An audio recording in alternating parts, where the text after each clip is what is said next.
So, what are the most common reasons of US visa denial? The reason number 3 is having relatives in the US. You will be definitely refused, so it's important to submit all of these documents.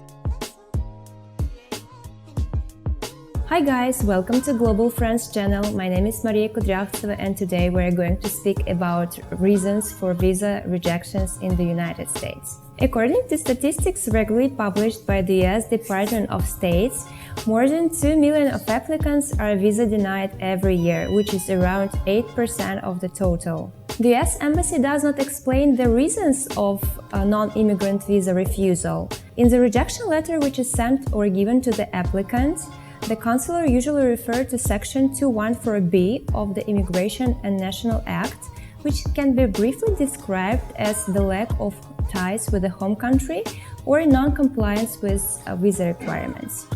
But in fact, there can be many more reasons. They are simply not advertised. Let's figure out what to do in this case. The chance of re-obtaining the visa after the visa denial is absolutely guaranteed. Of course, it all depends on different factors like person, time, country, and a bunch of other factors. But today our goal is to figure out how to help you specifically to get a visa after a visa denial. If, despite of your best efforts, an American officer returned your passport and said that you were visa denied, do not despair and do not act rashly. First of all, you need to accept the fact that once your interview is over, there is no chance to change anything. In no case, do not argue with visa officer. The decision on your case has already been made and even entered in the electronic database. Your behavior may have a negative impact on your future application, so don't do this. The first thing after leaving the embassy is to conduct a detailed analysis why you were denied. We also can recommend you to write down the whole dialogue with the consular in order to analyze the situation step by step. So, what are the most common reasons of US visa denial?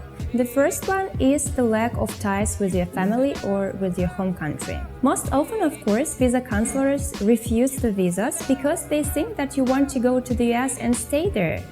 Of course, each person has its own goals and reasons of why they want to go there, but it's important to voice this goal to the consular and to emphasize what are you going to do after you return to your home country. The moment that you have a specific goal, specific travel plan, and clear plan about returning to your home country is very important. The reason number 2 is that you failed to provide your financial stability.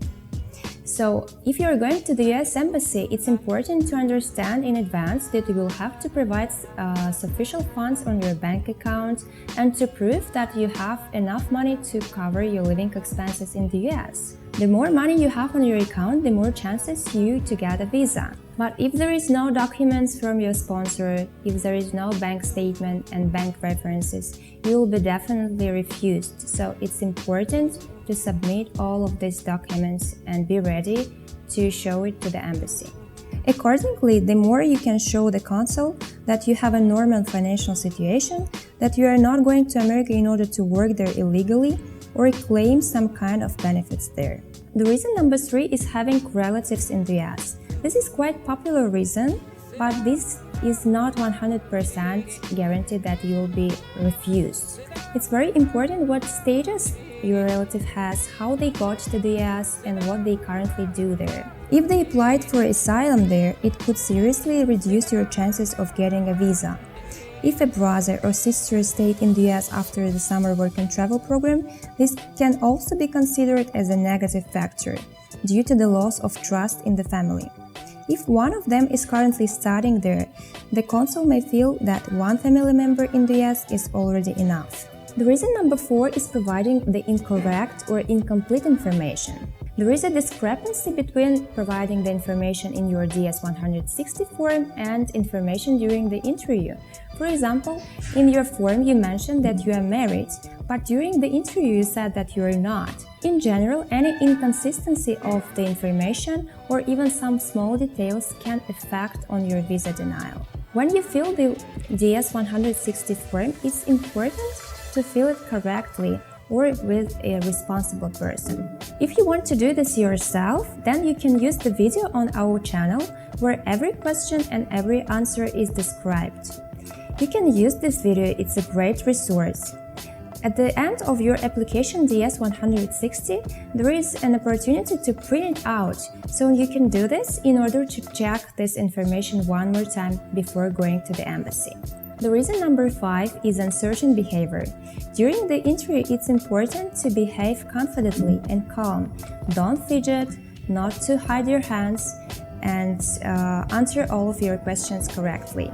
Also, please remember that you will not be allowed to bring any additional things with you at the embassy like bags or keys or your phone.